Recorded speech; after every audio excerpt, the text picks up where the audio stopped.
하나님의 말씀 우리가 함께 보겠습니다. 신명기서 15장 10절에서 11절입니다. 다 찾으셨죠? 자, 같이 10절 11절 같이 있습니다. 너는 반드시 그에게 줄 것이요 줄 때는 아끼는 마음을 품지 말 것이라. 이로 말미암아 내 하나님 여호와께서 내가 하는 모든 일과 내 손이 닿는 모든 일에 내가 복을 주리라. 땅에는 언제든지 가난한 자가 그치지 아니하겠으므로 내가 네게 명령하여 이르노니 너는 반드시 네 땅 안에 네 형제 중 곤란한 자와 궁핍한 자에게 내 손을 펼치니라. 아멘. 기도하겠습니다. 하나님 감사합니다. 지난 주간 너무너무 영광스러웠습니다. 주일학교 학생들 44명이 이제 새 학기, 새 학년을 맞이하면서 새벽 예배 나와서 예배도 드릴 뿐 아니라 또 이제 축복의 안수기도도 받고 교회에서 주는 장학금도 그들이 받았습니다. 특별히 아이들에게 이제 기도 편지를 다 주었는데 아이들마다 목사님 기도 편지가 너무 감동이었습니다라고 하면서 이렇게 이제 고백도 합니다. 하나님, 이런 아름다운 일들을 교회가 할 수 있게 해주셔서 너무 감사하고 이 모습을 통해서 교회가 더욱 건강하고 아름답게 해 주시옵소서. 어제 또 우리 남전도회 체육대회 참 즐겁게 좋은 시간 보냈습니다. 우리 남전도회 오늘 40명이 넘게 나왔고 또 우리 청년들과 함께 이때 풋살도 하면서 정말 이렇게 좋은 신앙의 우정도 만들어갈 수 있도록 인도하신 아버지 감사합니다.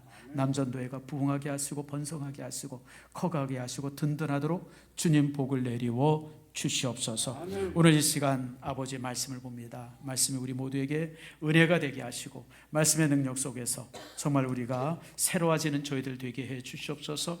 살아있는 말씀이 우리 안에 임하게 하시고 힘있는 말씀이 우리를 변화시켜 주시옵소서. 감사드리고 예수님의 이름으로 기도드립니다. 아멘. 자, 우리 교회 표어를 한번 외칩시다. 샬롬. 샬롬. 여러분의 삶이 하나님이 주시는 샬롬으로 가득 채워지기를 축복합니다. 옆 사람에게 우리 인사합니다. 샬롬의 복이 있길 바랍니다. 여러분, 아무리 돈이 많아도 아무리 건강해도 아무리 이런 거 저런 거 풍족해도 샬롬이 없으면 아무 소용이 없습니다. 평안이 있어야 돼요. 평안이 복 중의 복입니다. 여러분의 삶에 이 놀라운 은혜가 있기를 바랍니다. 한때 아주 유행했던 광고 카피가 있었죠. 여러분 아실 거예요. 눈밭에 어떤 이쁘장한 처자가 하나 나와서 부자 되세요. 그게 뭐죠? 뭔 광고였었어요? 아무튼 그런 광고가 하나 있었어요. 근데 그 광고 이렇게 처음 봤을 때 벌써 한 30년 된 것 같은데 굉장히 참 괜찮다. 그런 생각을 참 많이 했었습니다. 그래서 사실 이 부자 되세요라고는 이 광고가 이후에도 많이 서로 간에 이렇게 대화되어지고 이제 많이 쓰여졌죠. 또 아주 미소 짓게 하는 그런 광고의 카피였었습니다. 그런데 그 광고를 한 10년 이렇게 조금 지나면서 보면서 어떤 때는 그런 광고 카피를 이렇게 볼 때 조금 마음에 불편함이 있었어요. 좀 불편하다. 아니 그냥 덕담인데 그 왜 그럴까? 그 왜 그럴까 그러고 살펴봤더니 두 가지 이유죠. 일종의 그 성공 지상주의가 그 카피 안에 묻어 있어요. 성공해야만이 된다고 하는. 그리고 성공하지 못하는 사람들, 부자가 되지 않으면 실패한 사람처럼 그렇게 느껴지는 또 그런 모습이 있었어요. 이제 그러다 보니까 그런 생각을 하니까 부자 되세요라고 하는 이 광고 카피가 조금 이제 그렇게 속 즐겁게만 들리지 않는. 왜냐하면 그 얘기를 내가 30년을 들었는데 아직도 부자가 아니니까. 아마 여기 있는 분들이 대부분 그렇잖아요. 수십 년을 들어왔는데도 우리가 아직도 안 부자잖아요. 그러니까 우리는 좀 인생에 실패한 사람 아닌가, 그런 생각을 이제 해보게 되어지는 그런 카피였었습니다. 사실 물질이라고 하는 것이 인생에 있어서 너무너무 중요합니다. 세상에 우리가 가지고 있는 여러 가지 일들 중에서 물질로 해결되지 않는 일들은 별반 없어요. 솔직하게 얘기할게요. 그렇잖아요, 여러분들. 하나님 나라 가는 것 외에, 믿음 외에는 거의 다 물질이 해결할 수 있는 것 같아요. 물론 그럴싸한 카피들이 많아요. 좋은 침대는 이렇게 이제 무슨 이렇게 좋은 잠을 주지 않습니다. 근데 난 한번 비싼 침대 한번 잡았으면 좋겠어요. 얼마나 좋을까. 여러분 그런 마음이 다 있잖아요. 우리가 물질이 중요하지 않다라고 수없이 얘기하지만 그러나 사실은 물질이 중요합니다. 이 물질 중요해요, 여러분들.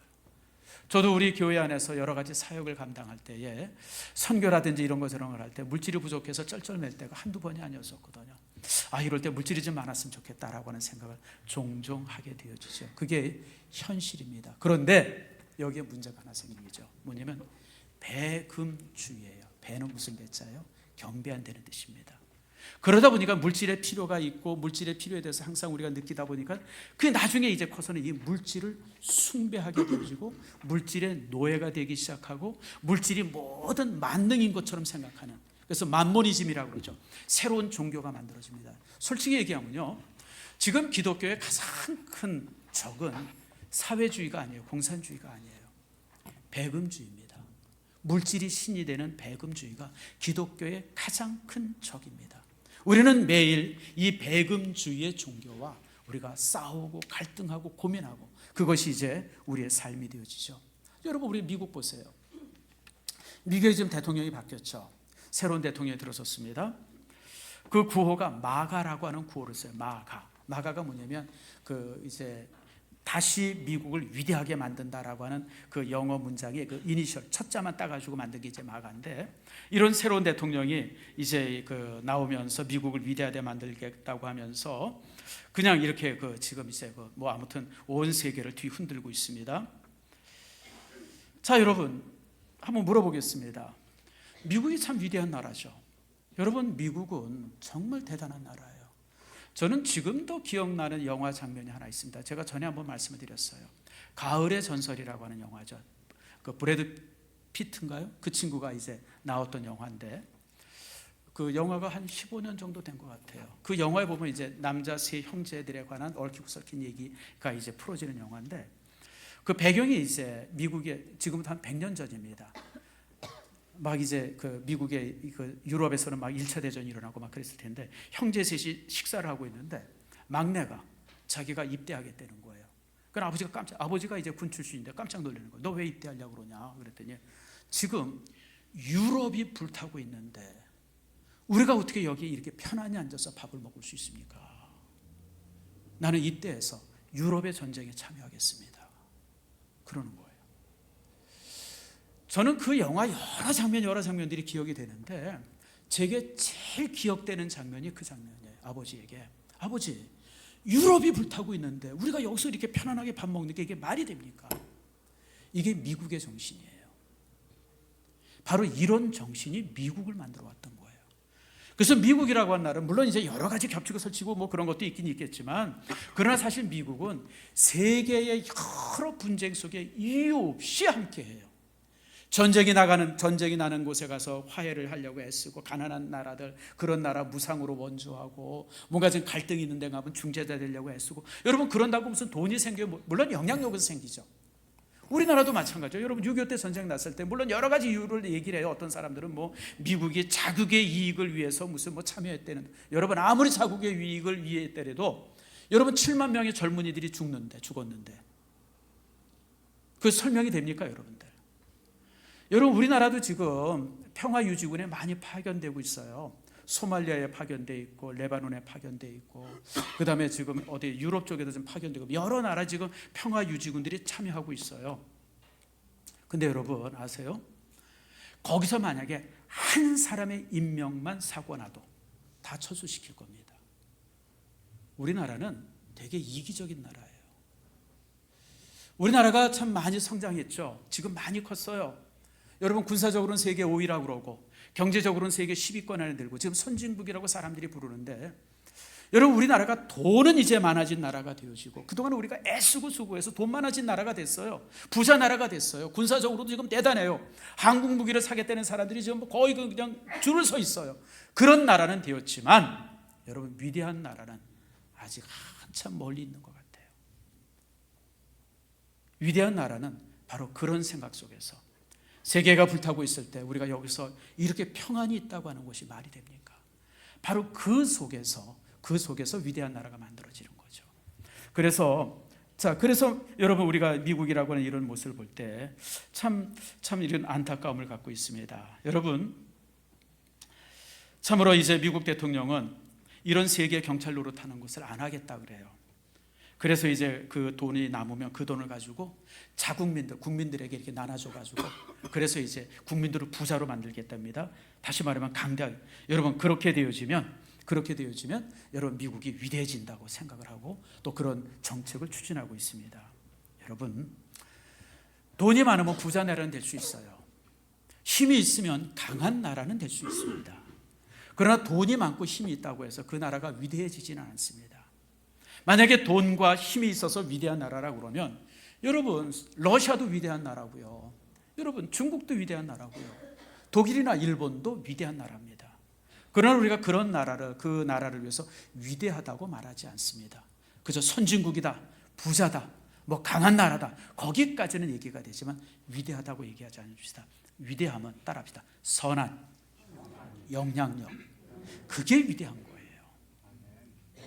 선한 영향력을 끼칠 수 있는 나라, 선한 영향력을 끼칠 수 있는 사람, 선한 영향력을 끼칠 수 있는 기관이 위대하지, 건물이 크다고 해서, 사람이 많다고 해서, 돈이 많다고 해서 그런 나라에 위대함을 붙이지 않습니다. 저는 그래서 우리나라를 바라보면서 제가 기도할 때 항상 갖는 기도의 제목이 있어요. 하나님, 누군가가 정말 좋은 지도자가 나와서 대한민국을 위대하게 만들 수 있기를 바랍니다. 제가 어제 이제 축구했다고 그랬잖아요. 내가 축구하면서 내가 느낀 게 있어요. 아직 한 30살은 능히 더 살려야겠다. 저는 축구를 제가 못할 줄 알았어요. 내가 뛸 수 있겠나. 근데 가서 뛰어보니까 예전 같지 않지만 그래도 뛰어지더라고요. 볼을 차니까 볼이 또 저만큼 날아가, 한 10m 정도 그래서 아직도 볼이 날아가네. 제가 좀 오래 살겠다는 게 무슨 뭐 이게 장수의 그런 것이 아니라, 우리나라가 그렇게 좀 위대한 나라가 되는 것을 보고 죽기를 원해요. 여러분들도 그런 소망들 갖길 바랍니다. 나라를 위해서 기도할 때 단순한 통일을 위해서만 기도하지 말고, 하나님, 대한민국이라고 하는 나라가 세계를 품을 수 있는 나라가 되게 해주세요. 대한민국이라고 하는 나라가 이 K복음을 가지고 세상을 새롭게 하는 나라가 되게 해주세요. 위대한 나라가 되게 해주세요. 그걸 보고 죽을 수 있는 내가 되게 해달라고, 여러분, 그렇게 기도하기를 축복합니다. 여러분, 그래야 돼요. 그런 면에 있어서 우리가 이제 이 물질의 문제를 우리가 이제 좀 고민스럽게 살펴볼 필요가 있습니다. 그래서 이제 오늘 이틀에 걸쳐서 우리가 이제 그러면 지금 아까 트럼프 대통령처럼 물질을 많이 모으고 물질을 많이 해서 국민들에게 나눠주면 위대하게 된다 그러는데, 그게 정말 사실일까? 아니면 위대함은 또 다른 것일까? 이런 부분들을 여러분들과 함께 이제 나눕니다. 자, 그래서 오늘 우리가 이제 신명기 15장을 읽었는데, 신명기 15장은 이제 구제에 관한 말씀입니다. 그런데 신명기 14장부터 이게 시작이 되어집니다. 하나님께서는 우리 인생의 삶에서 가장 중요한 것이 무엇인가? 그게 신앙이죠. 그래서 신명기서 1장부터 3장부터 시작해가지고 쭉 해서 이제 제사제도와 정결제도, 이런 부분들을 쭉 말씀해요. 그건 신앙의 부분이죠. 근데 신앙의 부분을 쭉 설교한 다음에 바로 그 다음 설교하는 게 뭐냐면 물질이에요. 물질이 그만큼 중요한 거예요, 여러분들. 우리가 물질을, 저는 옛날에 무슨 최영 장군의 아버지가 최영 장군을 교육할 때 그 황금을 돌같이 여기라, 뭐 그런 교육을 받았다는데, 아니에요, 여러분. 황금을 의처럼 여겨야 돼요? 황금처럼 여겨야 돼요. 여러분, 그런 식의 교육은 내가 볼 때 가식 있는 교육이에요. 황금은 황금의 가치가 있어요, 여러분. 돌은 돌의 가치가 있는 거고. 그래서 하나님께서도 신앙의 부분들을 쭉, 예배는 어떻게 드릴 것이며 우리가 정결한 생활을 어떻게 할 것이며 그 부분을 쭉 얘기한 다음에 그 다음에 딱 넘어가는 게 뭐냐? 물질이에요. 너희들이 물질을 어떻게 사용해야 되느냐. 그래서 이제 11조와 구제에 관한 부분들을 이제 14장 22절 말씀부터 15장에 거쳐서 쭉 말씀을 합니다. 그래서 이제 14장 22절 말씀 보세요. 14장 22절에 우리가 14장 22절을 같이 한번 읽을까요? 시작. 너는 마땅히 매년 토지 소산에 11조를 드릴 것이며, 이제 제사제도, 정결제도를 21장에 21절에 딱 마친 다음에 바로 이제 물질에 관한 부분들을 말씀하고 있습니다. 여러분, 11조는 우리의 신앙의 고백입니다.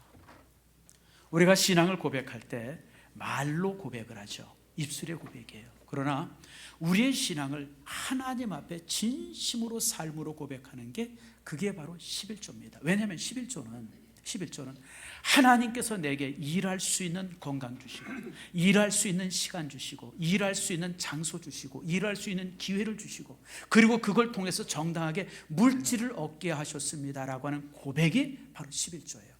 비록 내가 땀 흘리고 내가 노력하고 내가 애써서 정말 밤을 새우고, 그리고 내가 정말 야근하고 그냥 잔업하고 이래서 그냥 막 몸이 파김치가 되도록 애써가지고 얻은 물질이지만, 이 물질을 얻게 하신 분은 하나님이십니다.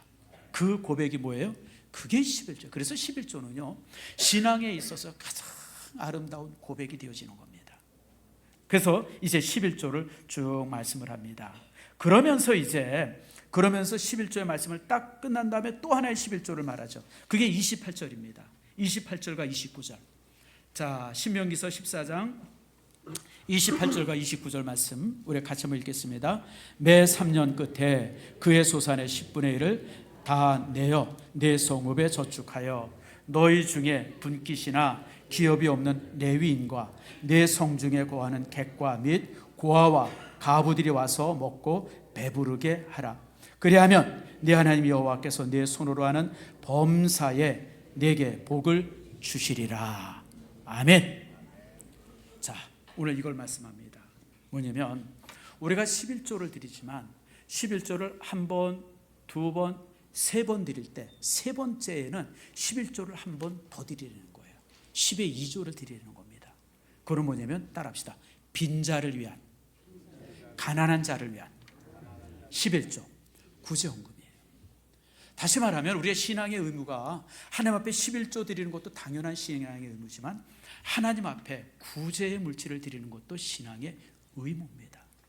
여러분, 이렇게 생각하면 돼요. 우리가 30일을 일하잖아요. 우리가 30일을 일하면 3일은 하나님의 것이에요. 그리고 하루는 누구의 것이에요? 가난한 자의 것이에요. 구제 헌금을 하지 않는 것은 그냥 구제하지 않는 게 아니라, 구제 헌금을 하지 않는 것은 가난한 자의 것을 빼앗는 것과 똑같아요. 그게 성경에서 우리에게 말씀하는 겁니다. 그러니까 어디 가난한 사람이 있어요. 옛날에 내 친구가 그런 친구가 하나 있어요. 대학 다닐 때 이렇게 옛날에 이렇게 동전 놔두고 이렇게 앉아 있는 사람들, 눈이 어두운 분들, 그런 분들이 많았잖아요. 그래서 하다가 동전을 뒤져가지고 땅그렁하고 이제 이렇게 동전을 이렇게 줬어요. 주고 보니까 아이고 실수를 한 거예요. 100원짜리를 준 줄 알았더니 500원짜리를 놓은 거예요. 그래서 얼른 가가지고 400원을 거실렀대요. 집에 와서 딱 보니까 그 500원짜리가 또 그대로 있더래요. 이게 난감해가지고 이게 이제 가난한 자의 몫을 뺏은 거죠. 여러분, 가난한 자의 몫을 뺏은 거예요.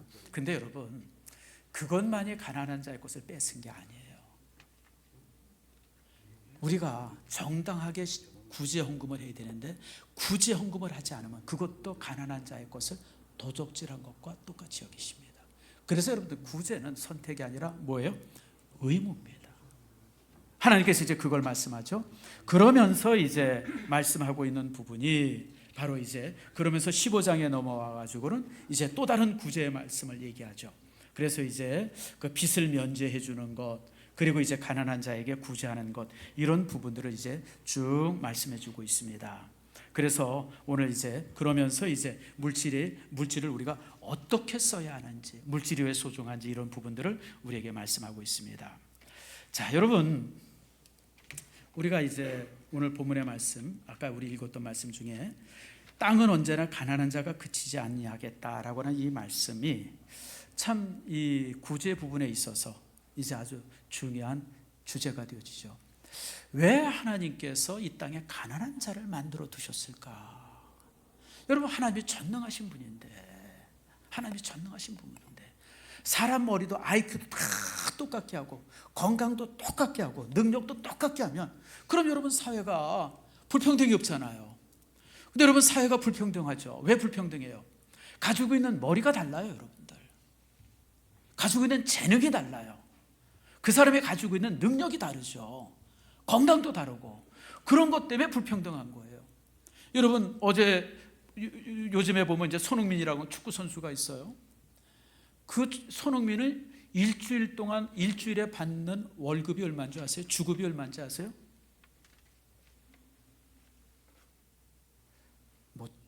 7억이래나 뭐 나 자세히 모르겠어요. 뭐 한번 뭐 몇 억 되더라고요. 몇 억. 여러분 우리는 1년 내내 해도 여러분 1억 못 버는데 여러분 1억 벌면 부자죠. 근데 여러분 손흥민은 하루에 1억이에요. 하루에 1억. 세상에 저런 불평등이 어디 있어요. 근데 사람의 능력을 똑같이 해두면 그런 불평등이 없을 것 같은데 하나님께서는 부자도 만들어 주셨지만 가난한 사람도 땅에 만들어 주신 거예요. 왜 그랬을까? 이게 이제 오늘 제가 여러분들에게 설교하는 설교의 주제입니다. 오늘 본문의 말씀이 바로 그거예요. 가난한 자는 항상 너희에게다. 아무리 사회 조직을 잘 만들고 아주 그냥 뭐 사회 제도를 그냥 뭐 구제에 대한 프로그램을 잘 만들어도 여전히 가난한 자가 있다는 거예요. 여러분 미국이라고 하는 사회가 얼마나 부자 사회입니까? 그런데 여러분들 노숙자들이 얼마나 많아요. 지금 뭐 LA 같은 도시는 노숙자 때문에 그냥 뭐 사람들이 길을 걷지를 못한다고 그러죠. 일본도 그렇게 노숙자가 많대요. 일본도. 여러분 일본이라는 사회가 얼마나 앞선 사회입니까? 그런데 노숙자들이 그렇게 많답니다. 그래서 이런 가난의 문제가 이게 이제 심각하죠. 그래서 보통 이 가난의 문제에 대한 그 이제 논의가 보통 크게 두 가지로 나눠집니다. 지금 우리가 살고 있는 사회가 첫 번째가 뭐냐면 가난의 책임을 사회에 돌리는 그런 이제 사상이 있습니다. 다시 말하면 사회 구조가 잘못됐기 때문에 가난이 왔다라고 보는 거예요. 일종의 이제 공산주의나 사회주의를 주장하는 사람들이 그렇게 말하죠. 그래서 이제 그 사람들이 이제 그 부자들의 것을 빼앗아서 가난한 사람에게 나눠주면 그러면 사회가 평등해질 것이다.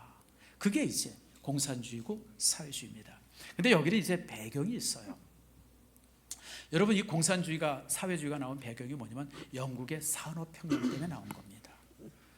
17세기에 이제 영국에서 산업혁명이 막 일어나죠. 기계가 만들어지고 방적기계가 만들어지고 막 이러면서 이제 공장이 돌아가죠. 근데 이 공장 돌아감에 있어서 가장 중요한 게 근로자 아닙니까? 근로자가 있어야 돼요. 근데 근로자가 그때 차고 넘쳤어요. 왜 차고 넘쳤냐면 그 당시 이제 면제품들, 그 다음에 이제 그 모제품들이 굉장히 유행하게 됐어요. 그러다 보니까 큰 농토를 가지고 있던 그 부자들이 거기서 밀을 키우는 것보다 양을 키우는 게 훨씬 더 이익이 있는 거예요. 그래가지고 이 소작인들을 다 내쫓고 그 넓은 땅에다 양을 다 키운 거예요. 그 소작인들이 내쫓겼으니까 갈 데가 없잖아요. 갈 데가 없는 소작인들이 다 어디로 모이냐면 도시로 모이게 된 겁니다. 그러니까 도시는 그냥 가난한 사람들이 그냥 바글바글 끓었어요. 그럴 때 이제 그 도시에다가 공장을 짓기 시작했어요. 왜냐하면 근로자들이 있으니까. 그렇게 해서 시작된 게 사실은 산업혁명입니다. 근데 여러분 그 당시 산업혁명 당시에 이게 동원되었던 근로자들이 너무너무 착취를 당했어요. 부자는 그냥 한없이 부자가 되어지는데 공장주는 그냥 한없이 부자가 되어지는데 거기서 일하는 가난한 사람들은 뭐 처참함을 이루 말할 수가 없어요. 혹시 여러분 어렸을 때 읽었던 올리버 트위스트인가? 뭐 그게 이제 영국 산업혁명이 배경이 되는 이 소설이죠. 거기 보면 그 어린아이가 7살, 8살 먹은 어린아이들이 막 공장에 가서 일하는 장면이 나와요. 왜 그러냐면 방적기계가 이렇게 너무 촘촘히 있어가지고 어른 손이는 이 기계 속으로 못 들어간대요. 근데 손이 작아야 들어간답니다. 그러니까 손 작으면 여자들이 손이 작잖아요. 근데 여자 손 가지고도 안 돼. 어린아이의 손이 들어가야만 되는 게 있어요. 그러니까 이 방적 공장이 아이들을 이제 취업을 시키는 거예요. 7살, 8살 먹은 아이들이 공장에서 일하기 시작하는 거예요. 그러죠 여러분 너무 비참하잖아요. 그러니까 칼 막스라고 하는 사람의 그 비참함을 영국에서 봤어요. 칼 막스가 자본론을 쓴 곳이 어디냐면 영국입니다. 칼 막스는 원래 여러분 독일 사람이에요. 독일에서 이런 거 저런 거 생각하고 고민하고 그러던 사람이 프랑스로 왔다가 다시 추방돼가지고 영국에 와가지고 영국에 와서 자본주의의 그 아주 처참함을 보게 되어진 거예요. 그래서 거기서 자본론을 씁니다. 그리고 이제 공산주의를 거기서 이제 시작을 하죠. 자 여러분 얼마나 괜찮아요. 우리 사람은 평등해야 된다. 이 인류에 있어서 가장 중요한 사상의 두 핵이 있어요. 따라합시다. 자유, 평등. 이 두 가지예요. 이 두 가지가 지금까지 우리가 살아왔던 모든 사상의 중심 주제입니다. 자유가 우선해야 된다. 평등이 우선해야 된다. 자, 여러분 조금 오늘 좀 골치가 아프고 복잡할 텐데 그래도 여러분 이건 들어야 돼요. 성경은 무엇을 우선할까요? 자유. 아니에요, 여러분들. 자유와 평등을 똑같이 우선시해요. 여러분 구약 성경을 읽어보면 특별히 구약의 구제 문제가 이제 이건 저 다음 주에 좀 더 여러분에게 설명을 할 텐데 하나님 앞에서는 모두가 평등해요. 왕도 똑같아요. 귀족도 똑같아요. 하나님 앞에 죄를 지면 왕이라고 해서 하나님께서 용서해주고 귀족이라 해서 조금 그런 거 없어요, 여러분들. 하나님 앞에서는 모든 사람들이 동등해요. 노예서부터 시작해서 왕까지 다 똑같아요. 그게 성경의 사상입니다. 그래서 여러분 그것이 언제 이루어져요? 사도행전 2장에 보면 초대교회 때 이루어지잖아요. 초대교회 성도들이 모여지면 거기서 자기 모든 재산을 공유해요. 부자들이 자기 전 재산을 팔아서 교회에다 바치고, 그리고 이제 교회는 그 돈을 가지고 모든 사람들에게 평등하게 쓰여지죠. 그래서 초대교회 때는요, 내 것, 네 거라고 얘기할 것 없어요. 모두의 것이에요. 내가 집이 있어도, 내가 무슨 마차가 있어도, 내가 말이 있어도 내 것이 아니라 우리의 것이에요, 우리의 것. 그게 이제 그래서 가장 아름다운 평등의 사회가 이루어진 곳이 여러분 이제 초대교회입니다. 그런데 이런 논리가 얼마나 매력적이에요, 여러분들. 생각을 해보세요. 공장에 가가지고 그냥 뭐 박봉에 그냥 막 간신히 먹고 살 만큼 받고 그냥 막 강제 노동시키고 막 그러는데 어느 날 그냥 칼 막스라는 사람이 나와가지고 모두가 평등해야 된다. 만인들이 평등을 위해서 이렇게 데모를 해야 된다. 프롤레타리아 혁명이죠. 근로자들이 혁명을 일으켜서 부자들 것을 뺏어서 가난한 사람에게 다 나눠준다. 이게요, 유럽 사회를 확 뒤집어 버립니다. 여러분 거기에 반대할 사람이 어디 있어요? 나라도 찬성하죠. 그렇잖아요, 여러분들. 그래가지고 유럽이요 19세기 20세기는 이 사회주의 이론의 홍역을 크게 앓습니다. 결국 그게 이제 나라를 세웁니다. 그 나라가 어디예요? 그게 이제 소련입니다. 소련이 바로 이제 그런 혁명 속에서 그 나라가 만들어지고, 그 다음에 이제 그 나라에 동조했던 사람들이, 이 사회주의에 동조했던 사람이 지구의 반입니다. 소련뿐 아니라 아시아의 대부분의 나라들, 그 다음에 동유럽 국가들, 아프리카의 대부분의 국가들이 바로 이제 이 사회주의에 이제 이 추종을 하게 되죠. 근데 이제 여러분 잘 아는 것처럼 여러분 1990년에 다 망가지죠. 이론은 아주 그럴싸한데, 이론은 너무너무 좋은데 세상에 그것보다 더 말끔한 이론이 없는데 실상 해보니까 안 되는 거예요. 모든 공산주의 국가들이 처참하게 가난해지는 거예요. 눈 뜨고 볼 수 없을 정도로 가난해지는 거예요. 그래서 결국 1990년대 돼가지고 한 30년 전이죠. 공산주의 국가들이 다 무너지고 맙니다. 그래서 이 이론이 이제 다 무너지고 그 이론을 따르던 모든 국가들이 다 이제 무너졌죠. 물론 이제 지금도 이제 이 사회주의나 공산주의 이론을 주장하는 그런 국가들이 몇 있습니다. 뭐 중국이 그렇고 북한이 그렇고 쿠바가 그렇습니다만은, 쿠바는 여러분들 얼마나 가난해요. 쿠바 여행 갔다 온 사람들 얘기를 들어보면 눈 뜨고 볼 수 있을 정도로 가난하다 그래요. 그다음에 중국은 사실 사회주의가 아닙니다. 중국은 정치는 사회주의지만 경제는 철저한 자본주의입니다. 중국 사람들이 개혁 개방한다고 그러잖아요. 개혁 개방은 여러분 경제의 얘기지 국가에 대한 얘기예요. 그러니까 정치는 철저하게 공산주의가 지배하고 있고, 그 다음에 이제 경제는 철저한 자본주의입니다. 북한은 공산주의 아니죠. 북한은 공산주의라고 말하는 사람은 바보예요. 북한은 공산주의가 아니고 일당 독재 국가입니다. 김일성이 첫 황제고, 두 번째 김정일이 김정은이, 이제 네 번째 누가 되겠어요? 김주애가 될 거예요 아마. 이제 북한은요 여러분 왕조입니다. 왕조. 김씨 왕조지 공산주의 아닙니다. 그래서 공산주의 국가들이 이 북한을 공산주의라고 말하지 않습니다. 그러니까 이제 김일성도 이제 멀쯤해가지고 그래가지고 자기들이 뭐라 그래요? 우린 사회주의가 아니고 뭐다? 주체 사상이다. 그렇게 말해요. 북한은 공산주의가 아니라 주체 사상이라고 하는 김일성 왕조의 특별한 국가입니다. 아무튼 여러분 이러면서 이제 왔는데, 그러나 결국 이 사회주의가 그런 주장, 이제 여러분 그래서 이 평등은 따라합시다. 평등은 믿음 안에서, 평등은 신앙 안에서만 가능한 가치입니다. 믿음이 없이는 인간은 죄성이 있기 때문에 평등이 불가능한 존재입니다. 그게 이제 20세기 공산주의 국가들에 의해서 증명이 되어집니다. 반대로 이제 자유를 중요시 여기고 있는 그룹이 이제 이 자본주의입니다. 자본주의는 자유가 중심 주제입니다. 그러니까 이제 어떤 이 원통 안에 그냥 사람들을 확 집어넣고 그냥 서로 그냥 무한 경쟁을 시키는 거예요. 똑똑한 사람은 살아남고 그렇지 못한 사람은 살아남지 못하는 그런 사회가 사실 자본주의입니다. 그래서 자본주의는요, 솔직히 얘기할게요, 잔인합니다. 성공한 사람과 실패한 사람의 모습이 너무너무 확연하게 드러나죠. 그렇잖아요, 여러분들. 여러분, 부자는 지금 얼마나 부자예요, 여러분들. 상상할 수 없이 부자잖아요. 가끔가다 이제 식당에 가보면 불경기인데 왜 이렇게 사람 많아? 여러분, 고급 식당에 사람이 꽉꽉 차요. 근데 상점은 뭐만 잘 돼요? 다이소만 잘 되고 없는 사람은 거기 가서 사니까. 그래서 사회가 분할되어지고 이런 어떤 거 이제 참 심각한. 근데 이제 이러다 보니까 이 자본주의의 문제는 뭐냐면 무한 경쟁을 통해서 부자와 가난한 사람들이 만들어지고, 그리고 이제 심지어는 우리 믿음의 사람들도 무슨 생각을 하냐면 부자가 되어지면 하나님 앞에 복 받은 사람인 것처럼 생각을 해요. 가난한 사람은 하나님의 복을 못 받은 사람 것처럼. 그러니까 우리가 사실 지금 자본주의의 교인들이, 성도들이 너무 묻어 있어요. 아니요, 여러분. 제가 설교 시작할 때 말씀드린 것처럼 교회의 가장 큰 적은 사회주의가 아니라 공산주의가 아니라 배금주의예요. 물질이 중심되는 사상이 교회의 가장 큰 적이 되어져요.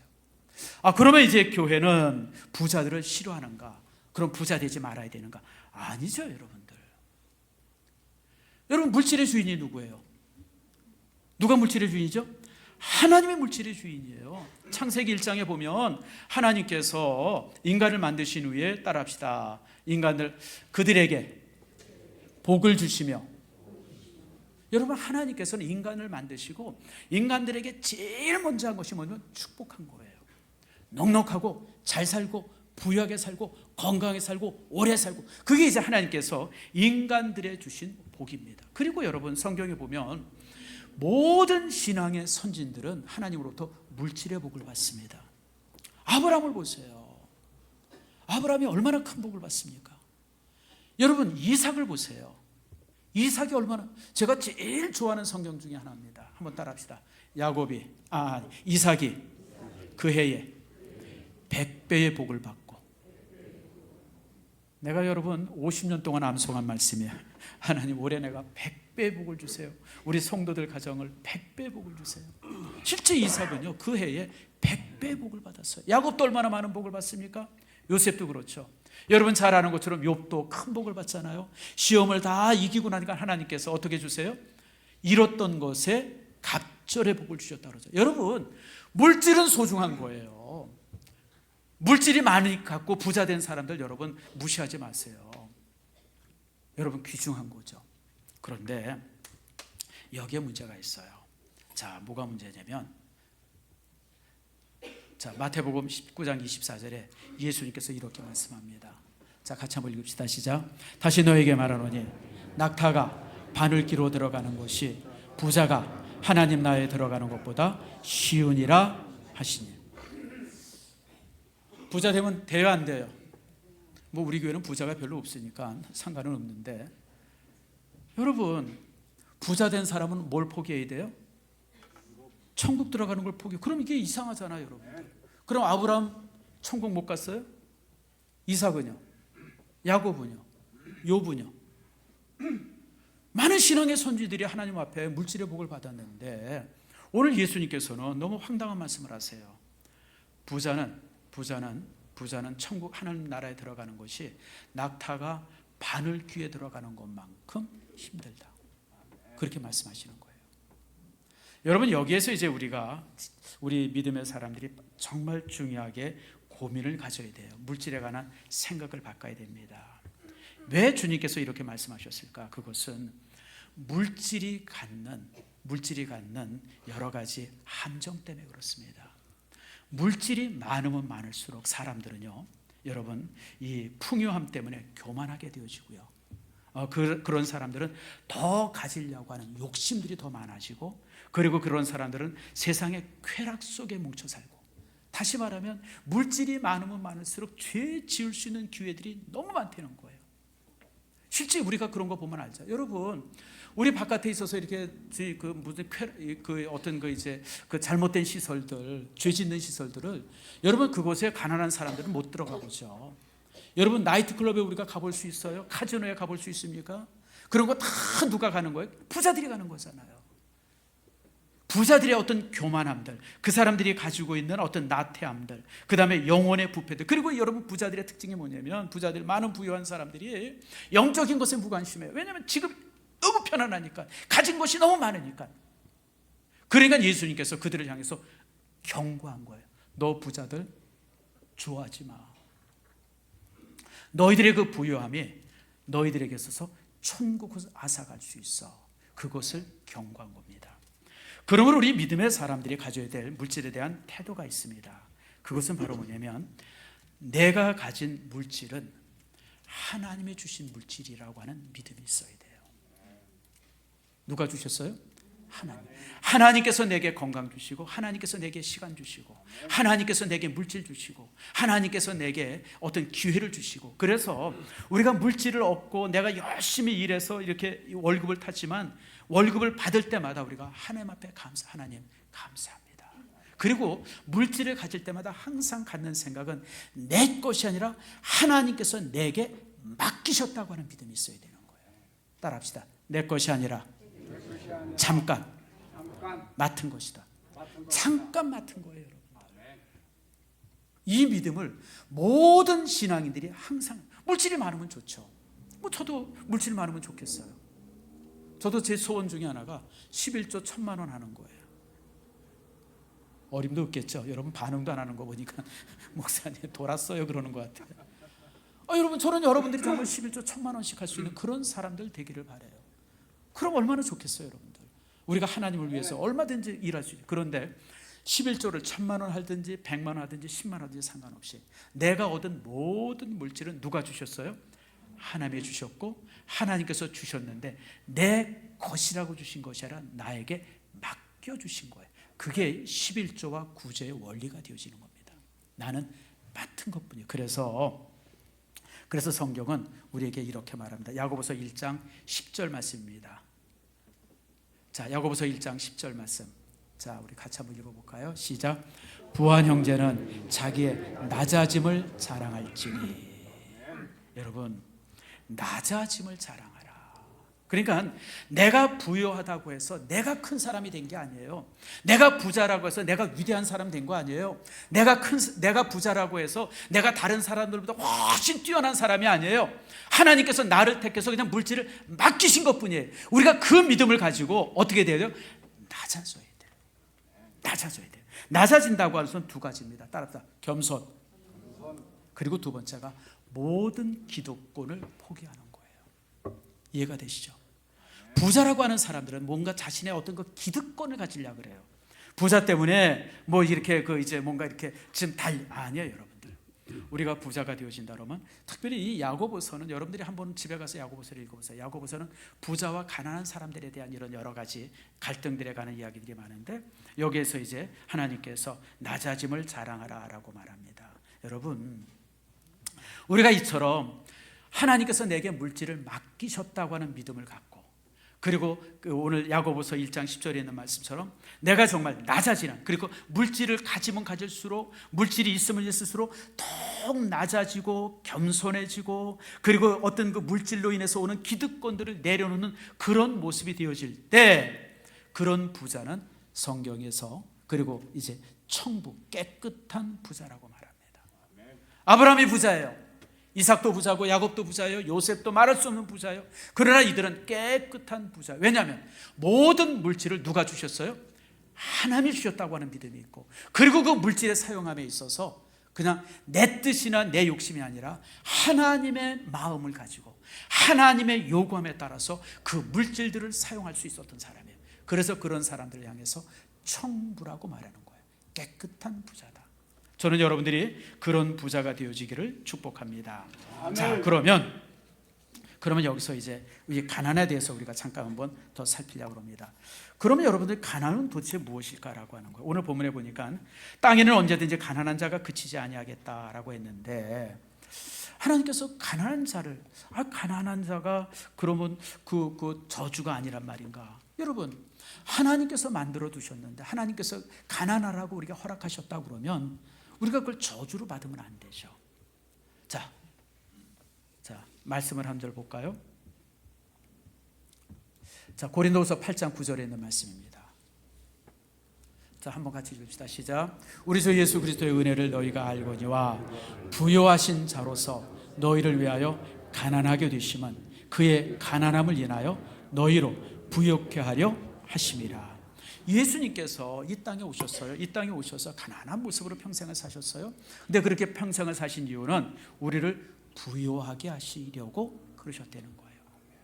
여기 부요라고 하는 단어가 문제입니다. 여러분, 주님께서 우리를 부요하게 하셨다 하실 때 부요는 여러분들에게 집을 사주고 차를 사주고 비싼 명품 가방을 사주고 그런 부요가 아니에요. 이 부요는 여러분 부자가 아니에요. 예수님께서 이 땅에 오셔서 십자가를 지신 것은 우리를 부자 만들려고 주신 것이 아니라 부요케 하시려고 오신 거예요. 따라합시다. 부요함.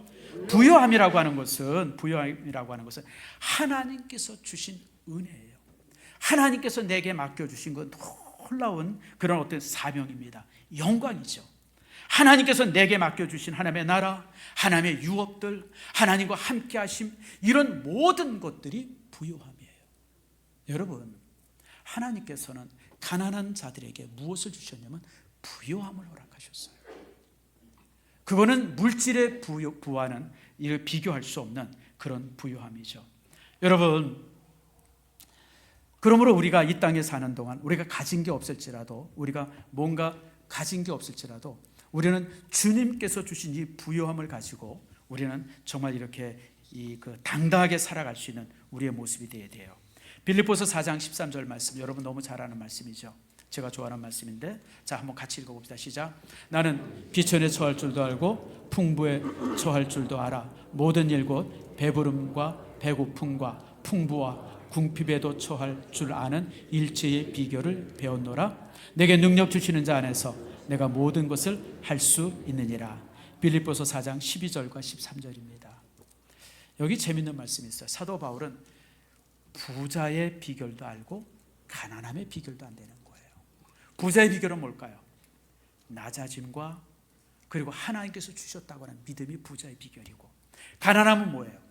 하나님께서 나를 부요로 채워주셨다고 하는 그 믿음, 그게 이제 가난에 처할 수 있는 그런, 가난 안에서도 저가 기죽지 않고 당당할 수 있었던 그런 신앙의 모습이 되어지는 겁니다. 사랑하는 성도 여러분, 우리가 이 땅에 살면서 좀 물질이 부족하고 좀 가난할지라도 기죽지 않길 바랍니다. 왜냐하면 하나님께서는 우리에게 물질의 복을 주신 것이 아니라 하나님 나라의 부요함을 우리에게 주신 겁니다. 그리고 여러분들, 제가 전도를 해보거나 교회에서 이렇게 보면, 또 저 자신을 보더라도 넉넉할 때는 영적이 되질 않아요. 그 이상하죠? 가난할 때, 힘들 때, 절박할 때 내 믿음이 커가고 내가 더욱 영적이 되어집니다. 다시 말하면, 따라합시다. 가난은 축복이다. 가난이 복일 수 있어요, 여러분들. 가난이 저주가 아니에요, 여러분들. 우리는 보통 가난하면 저주받았다고 생각하는데 아니에요, 여러분들. 우리가 물질의 가난함은 가질 수 있지만, 그러나 물질의 가난한 우리에게 하나님께서는 자신의 부유함을 채워주십니다. 그리고 때가 되어지면, 필요가 있다고 그러면 또 하나님께서 우리에게 물질의 부함도 주십니다. 그러나 여러분, 물질의 부함을 주시면 감사하지만 혹시나 그게 항상 이 결핍이 있을지라도 우리가 여러분 낙심하거나 실망할 필요가 없어요. 하나님은 우리에게 더 많은 부요함, 하나님 나라의 부요함으로 우리를 채워주시기 때문에 그렇습니다. 그래서 제가 종종 하는 말이 있어요. 여러분도 그러길 바랍니다. 한번 따라해보세요. 내가 돈이 없지 가오가 없나. 뭔 말인지 아시죠? 이게 그 어디 영화에 나오는 대사인데, 여러분, 우리가 물질이 좀 부족해도 신앙인의 가오를 이루면 안 돼요. 여러분, 물질이 좀 부족하다고 해서 좀 부자인 사람, 있는 사람 앞에 기죽지 마세요, 여러분들. 그까짓 거 내가 좀 없는 건데. 그리고 내가 가난해요? 부모님이 가난한 거지. 내가 가난을 물려받아서 여기까지 왔지. 또 그 가난한 가운데도 내가 굳세게 여기까지 살아온 게 이게 얼마나 대단한 일이에요. 당당하세요, 여러분들. 기죽지 마세요, 여러분들. 부자 앞에서 괜히 여러분들 약호 죽지 마세요. 당당하세요. 어깨 딱 펴고요. 그런 사람들 앞에서 여러분들이 정말 자신만만하게 살아가는 축복이 있길 바랍니다. 그래서 정말 여러분들이 어디서나 당당하는, 그래서 정말 진짜 신성의 사람들이 되어지는 그런 여러분들 모두가 되어지기를 축복합니다.